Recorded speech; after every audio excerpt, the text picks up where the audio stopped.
किन्हीं वजहों से। बिल्कुल।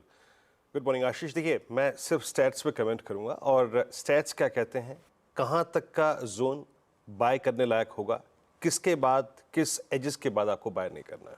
शुक्रवार को मेरा क्लियर मैसेज था कि टिल द टाइम आप फॉलिंग 20 रेमा को पार नहीं कर रहे, बाय मत कीजिएगा। उसके बाद माइट भी आपको एक शॉर्ट ट्रेड मिलेगा 150 पॉइंट का, या फिर आप एक रेंज बाउंड डे स्पेंड करेंगे बिटवीन 218 एंड 421। हम कैरी भी करके नहीं गए थे लॉन्ग, छोड़िए मत कैरी करिए। शुक्रवार की क्लोजिंग कमेंट्री यही थी। स्टैट्स में एक अच्छी बात थी कि closer to I think 20 day exponential moving average जब आपने हिट किया तो जो इंस्टीट्यूशनल बिहेवियर था और जो लिक्विडिटी पैटर्न था वो ठीक ठाक था। एफआईएस ने लगभग 5 दिनों के अंतराल के बाद 406 करोड़ रुपए की बाइंग की थी। डीआईएस का बाइंग सपोर्ट स्ट्रॉन्ग था, 3980 करोड़ रुपए की बाइंग थी। यहाँ पे एफआईएस ने इंडेक्स से बाय किया था 3100 कॉन्ट्रैक्ट और 4200 कॉन्ट्रैक्ट शॉर्ट कवर किए थे, 460 करोड़ रुपए की बाइंग थी। और स्टॉक फ्यूचर्स में भी करीब करीब 3665 करोड़ रुपए की बाइंग, 25,000 कॉन्ट्रैक्ट लॉन्ग और शॉर्ट कवर किए गए थे, 19,000 कॉन्ट्रैक्ट। कंफर्टेबल था बाजार, बट स्टिल रेंज बाउंड था below 20 day exponential moving average. Ashish, हमने पिछले 2 हफ्तों में 2 चीज़ें क्रिएट करी हैं। एक तो हमने 24,000 पे 24,100 पे बेस क्रिएट किया है, हमने 50 डे एक्सपोनेंशियल मूविंग एवरेज को रिस्पेक्ट दी है। तो 2 चीज़ें हो गई, एक 24,000 का बेस और एक 24,000 के बाद जो हमने 20 डेमा तक का सफ़र तय किया, उसके बीच में 2 पुट राइटर्स का कन्विक्शन, और वो है 24,300 और 200। जो बात मैं कहना चाह रहा हूँ आपकी स्क्रीन पे आएगी। एज ऑफ नाउ 3 बड़े कॉल राइटर्स हैं, 24,400, 500, 600। ये 3 बड़े कॉल राइटर्स हैं और पुट राइटर्स प्लेस्ड हैं जिस ट्रेजेक्टरी में, वो है 24,300, 200, जिससे एज ए डे ट्रेडर मेरा सरोकार है।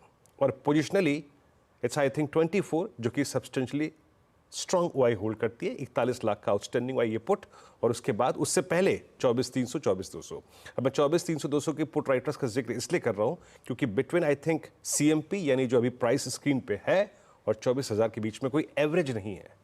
यहाँ पे आपको पुट राइटर्स के कन्विक्शन पे काम करना पड़ेगा। और प्लीज़ ज़रा एक बार पिरामिड्स दिखाइए। आई थिंक पिरामिड्स में एक चीज़ तो क्लियरली विजिबल है कि as of now in circumstances में 24,400 20 रेमा, उस पर कॉल राइटर्स ने बहुत स्ट्रॉन्ग ग्रिप ली हुई है। ये देखिए, आउटस्टैंडिंग वाई एट 24,400, ह्यूज। 24,400, 500, 600, इसके उलट 24,200, 300 पे पुट राइटर। सो देखिए, अब ओपनिंग होगी, ओपनिंग के बाद प्राइस को हमें मॉनिटर करना है। बेस लेके आइए स्क्रीन पे, थोड़ा बेस डिफाइन करते हैं। देखिए, एज ए डे ट्रेडर मैं मानता हूँ कि ये बाजार किसी भी पेन को मतलब एब्जॉर्ब कर लेगा बिटवीन 24,282 और 228। जब तक ये स्क्रीन पे है, इवन 24,189, ये बाय ऑन डिप का बाजार होगा as a day trader index. No shorting thought till we violate 24,119 और 24,045। क्यों? यहाँ पे पुट राइटर्स है, यहाँ पे आपका 50 डेमा है, और यहाँ पे मंथली पुट राइटर्स भी विजिबल हैं। तो मैं तो अभी as of now day trader को वकालत करूंगा कि अपने ट्रेड को बेस 1 के आसपास कलेक्ट करें, नॉट एग्जैक्टली बिलो दैट।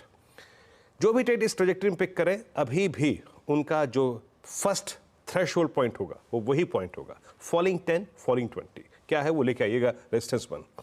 किसी भी ट्रेड को एज ऑफ नाउ यहाँ पे निपटा लीजिए पहले रेजिस्टेंस के आसपास। पहला थ्रेशोल्ड मार्केट का यही है 395, 410। अगर निफ्टी इसको क्रॉस करता है then we will get a swing towards 477 और 510। 510 के बाद ये लेवल्स स्क्रीन पे हैं, बट एज ऑफ नाउ इस कमेंट्री को 510 तक रेस्ट्रिक्ट रखेंगे। निफ्टी बैंक शुक्रवार को भी फर्स्ट आरएस 10 डेमा से कोलैप्स हो गया, बैकफुट पे आ गया। अप्रोच क्या रहेगी, याद रखिएगा, यहाँ पे किसी भी स्टॉक फ्यूचर में अभी दमखम नहीं है। Lack of I think aggression in stock futures. 50,500 पे कॉल राइटर है, 50,800 पे कॉल राइटर है, 51,000 पे कॉल राइटर है, और ये पूरा 500 पॉइंट का zone dominated by fouling averages भी है। मतलब फॉलिंग 10, फॉलिंग 20, फॉलिंग 50, और बेस कहाँ पर है, 50,000 पे परसिस्ट करता है। तो मेरी वकालत ट्रेड सेटअप कैसा है, आइए देखते हैं। बेस 1 मैं अभी भी ये आई थिंक मानता हूँ कि बेस 1 निफ्टी बैंक डिफेंड कर लेगा किसी भी पेन में। दैट मीन्स 5310 एंड 171 ये बाय ट्रेजेक्टरी होगी। No shorting thoughts till we violate अब नाउ 852। 852 क्या है, 100 डे एक्सपोनेंशियल मूविंग एवरेज, और 50,000 पे पुट राइटर्स प्लेस्ड है। जो भी ट्रेड्स कलेक्ट करें बेस 1 के आसपास, एज ऑफ नाउ आशीष वो एग्जिट जोन परसिस्ट करता है। RS1 क्या है ये, 50, 687, 722 10 डेमा, और करीब करीब 879 पे आपका 50 डेमा प्लेस्ड है। इस जोन में इन ट्रेड को निपटा लीजिए। अच्छा एग्रेशन निफ्टी बैंक में डिसाइसिव बाय तब आएगा जब हमें क्लोज 879 51010 के ऊपर मिल जाएगा। आशीष, बहुत बढ़िया। ये है निफ्टी बैंक का अप्रोच। माधवी मैम के हस्बैंड का नाम